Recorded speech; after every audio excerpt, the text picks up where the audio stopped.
Sababu nyingine kwa nini adui anakuondoa kwenye nafasi yako ni kwa sababu nafasi imebeba utambulisho. Kuna nafasi tu ukiwa, hata usiposema wewe ni nani, nafasi inakutambulisha wewe ni nani.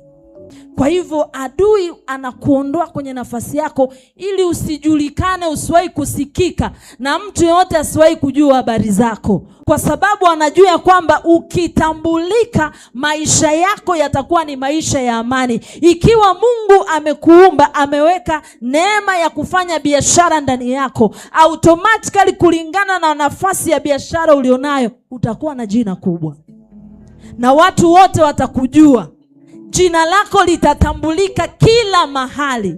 Kwa hiyo adui anakuondoa kwenye nafasi ili kufuta utambulisho wako usiwahi kujulikana, kufuta utambulisho wako usiwahi kueleweka mahali popote. Kwa kuna mahali pengine hauhitaji kuteseka, kwa sababu tayari nafasi ulionayo inakutambulisha wewe ni nani.